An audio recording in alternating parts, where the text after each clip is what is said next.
नया तो क्या खोलना था, जहां पर नौकरियां क्या देनी थी, नौकरी देने वाले बोर्ड को भी बंद करने का काम किया। नए शिक्षा के केंद्र, नए दफ्तर तो क्या खोलने थे, जो मिले थे उन पर भी ताला जड़ने का काम किया। अरे नई सुविधाएं तो क्या देनी थी, 3 महीने से एनपीएस के पैसे ही काट रहे, ओपीएस तो दूर की बात। ये तो झूठे वादे करके सत्ता में आए थे। 1500 रुपए महिलाओं के खाते में तो क्या डालना था, ये तो 1500 करोड़ रुपया ऋण ले रहे हैं।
Ministry of Chemicals, Fertilizer, Government of India, Generic Medicine available at Pharmaceutical, Ministry of Chemical and Fertilizer, Government of India in November 2008. Generic medicines through exclusive outlet Jan Aushadhi Divas each year.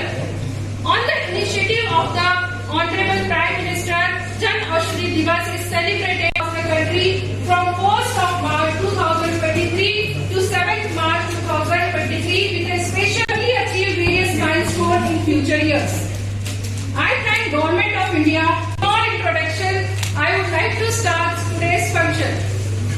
It's our holy tradition to worship our goddess Saraswati. ये संगीत तुझसे हर शब्द तेरा गीत तुझसे तू स्वर की देवी ये संगीत तुझसे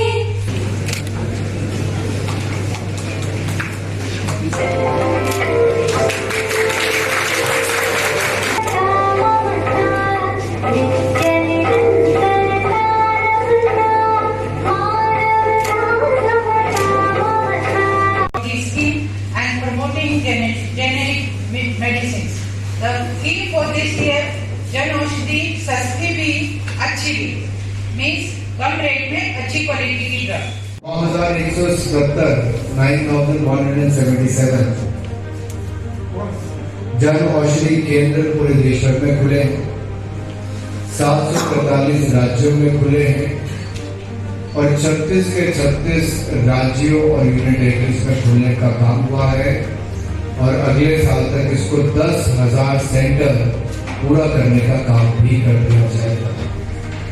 इसमें किसी और को नहीं, सबसे ज्यादा लाभ गरीब और मध्यवर्ती परिवारों को होता है।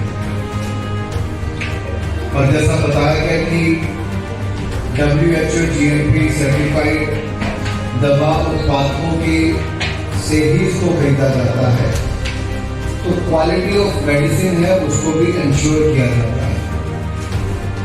लेकिन ये इंश्योर करना जरूरी है कि हमारे डॉक्टर्स भी इन दवाइयों को जरूर लिखें। जब तक डॉक्टर नहीं लिखेगा तब तक पेशेंट या औषधि केंद्र को नहीं जाएगा। So we need to nudge the system so that our doctors should write these medicines, prescribe these medicines, and then we can finally achieve the target. सस्ती भी अच्छी भी, इससे न केवल दवाइयाँ अच्छी और सस्ती मिलेगी, जैसे आपकी अपने ही स्टेट में बताया गया कि कहाँ एक और दवाइयाँ 2000 रुपए की पड़ रही थी, वही दवाई मात्र 200 रुपए में मिल रही। तो एक गरीब व्यक्ति के लिए 1800 रुपए की बचत बहुत बड़ी बचत है। कि 8 वर्षों के इस अभूतपूर्व प्रयास में जन औषधि सस्ती भी अच्छी भी, इस सोच के साथ हम इस साल आगे बढ़ रहे हैं। दूसरी ओर उपलब्धि दिखा रहे हैं कि 9,177 जन औषधि केंद्र देश भर के 743 से ज्यादा जिलों में 36 राज्यों और यूनियन टेरिटरीज में खोल दिए गए। 1,759 से अधिक दवाइयां और 280 से अधिक सर्जिकल आदि उत्पाद उपलब्ध यहां पर करवाए गए हैं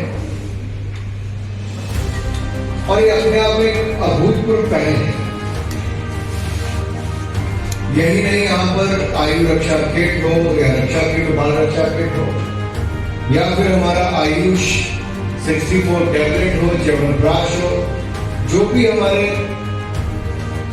पीएमबीआई अनेक प्रकार के ऐसे फूड प्रोडक्ट जो FSSAI के द्वारा मान्यता प्राप्त है, उनको भी यहाँ पर बेचने का प्रावधान किया जाता है और दवाइयों की गुणवत्ता NABL की प्रयोगशालाओं से अप्रूव्ड हो यह सुनिश्चित किया जाता है और जन औषधि केंद्र खोलने के लिए 5 लाख रुपए तक की सहायता की जाती है। आपके पास केवल 120 स्क्वायर फीट की शॉप होनी चाहिए और आपके पास एक कोई फार्मासिस्ट का सर्टिफिकेट होना चाहिए और आप जन औषधि केंद्र खोल सकते हैं। बहुत बड़ी बात है और इसमें तो सेवा भी है और रोजगार भी है कि जिनको जन औषधि केंद्र मिलता है वो सेवा भी करते हैं, एक तरह से रोजगार के अवसर भी उनको मिलते हैं। माननीय मुख्यमंत्री जी ने जिन्होंने दिया तो कुछ नहीं, छीनने का ही काम किया। वैसे एक बाबा हुई थे और एक लड़के की शादी नहीं हुई तो उसके पिता उसको लगे कि चल बाबा होई के दरबार में चलते हैं, माथा टेकते हैं तो तेरी शादी हो जाएगी, तेरे लिए कोई लड़की मिल जाएगी। तो रास्ते में जा रहे थे, लंबा रास्ता, तो जब दरबार में पहुंचने वाले थे तभी फोन बजा। तो उसके चाचा का फोन, तो उसने कहा चाचा जी बताइए। उसने कहा तुम्हारी माता जी गुजर गई। उसने कहा वाह बाबा होई, मेरी तानी होई पर बापू दी भी खोई। तो खुद तो कुछ किया नहीं, जो हमने दिया था उसको भी छीनने का काम इन्होंने किया है। नया तो क्या खोलना था, जहां पर नौकरियां क्या देनी थी, नौकरी देने वाले बोर्ड को भी बंद करने का काम किया है। नए शिक्षा के केंद्र, नए दफ्तर तो क्या खोलने थे, जो मिले थे उन पर भी ताला जड़ने का काम किया है। अरे नई सुविधाएं तो क्या देनी थी, 3 महीने से NPS के पैसे ही काट रहे, OPS तो दूर की बात है। ये तो झूठे वादे करके सत्ता में आए थे। 1500 रुपए महिलाओं के खाते में तो क्या डालना था, ये तो 1500 करोड़ रुपया ऋण ले रहे हैं। ये अपने आप में दिखाता है कि बोलते कुछ है करते कुछ है। देखिए एक बार बहुत पहले, अगर आपको याद होगा, मार्गरेट थैचर की जब कई वर्षों के बाद क्लासिफाइड फाइल्स को खोला गया तो उसमें भी इंदिरा गांधी जी ने एक बार उल्लेख किया था कि सोवियत यूनियन के सहायता नहीं मिली तो हम 77 का चुनाव हार गए। तो कांग्रेस का इतिहास क्या कहता है। आज राहुल गांधी जी कभी विदेशी दोस्तों को, विदेशी एजेंसियों को, विदेशी समाचार पत्रों को, विदेशी यूनिवर्सिटियों को, विदेशी जमीन को, इन सब का दुरुपयोग कर रहे हैं देश को बदनाम करने का। देश में अपनी जमीन खो चुके हैं तो दूसरे देश की धरती पर जाकर भारत को बदनाम करने का काम करते हैं। एक के बाद दूसरा चुनाव हारते हैं तो जाकर ठीकरा संवैधानिक संस्थाओं पर फोड़ते हैं। जनता उनकी स्वीकारता नहीं करती है तो वो जनता को तो कुछ नहीं कह पाते, अमेठी से उठकर वायनाड जाते हैं, वायनाड से कहीं कैम्ब्रिज चले जाते हैं। वोट तो देश में ही लेना पड़ेगा। राहुल जी, आप पार्लियामेंट में आए तो स्पीकर महोदय से आपने माफी मांगी, जो आपने झूठे बयान दिए थे कि पार्लियामेंट में माइक बंद कर दिया जाता है। कांग्रेस की 40 सीटें मुश्किल से जीतकर आए, उससे ज्यादा समय कांग्रेस को पार्लियामेंट में बोलने का दिया जाता है। और मैं कहना चाहता हूं चुनौती के साथ कांग्रेस एक बार बताए कि उनको उनकी सीटों के हिसाब से कम समय दिया हो, उससे ज्यादा समय दिया गया। चाहे सदन पर हो, सड़क पर हो, कहीं पर भी बोले, लेकिन झूठ बार बार भी बोलेंगे तो राहुल जी सच नहीं होता है। आप भ्रष्टाचार के चलते नेशनल हेराल्ड केस, बाकी अन्य आपके भ्रष्टाचार के केस, आप बेल पर चल रहे हैं। और ये हालत कांग्रेस पार्टी की हो गई है कि एक के बाद दूसरा झूठ बोलने में कहीं पीछे नहीं रहे। और शायद कांग्रेस ये पचा नहीं पा रही कि आखिरकार पूरे नॉर्थ ईस्ट के राज्यों में भारतीय जनता पार्टी गठबंधन की सरकारें कैसे बन गई। जब मीडिया दिखाता है कि पूरा भगवा भगवा भगवा हो गया, तो मोदी जी की लोकप्रियता भारतीय जनता पार्टी के कामों की स्वीकारता है।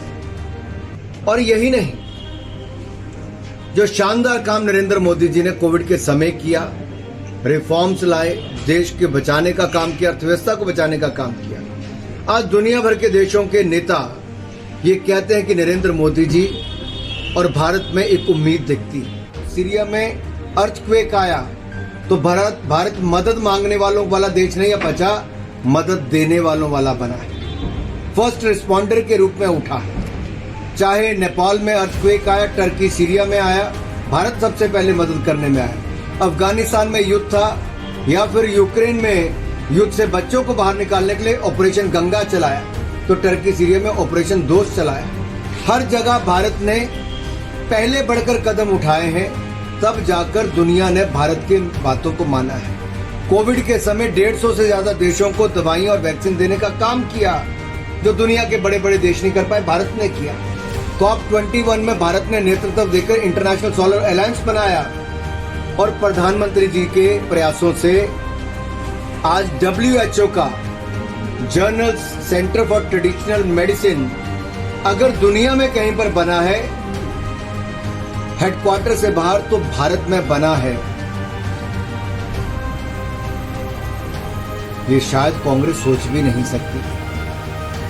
ये नेता है और नीति और नियत भी साफ है और नेतृत्व में दम है, तब हो पा रहा है। राहुल जी की तरह रोने का काम दूसरों के कंधों पर जाकर, वो चाहे समय समय पर कभी चीन ने अतिक्रमण करने का प्रयास किया हो और मुंह तोड़ जवाब मिला हो, तब राहुल गांधी जी देश की सेना के साथ नहीं खड़े हुए।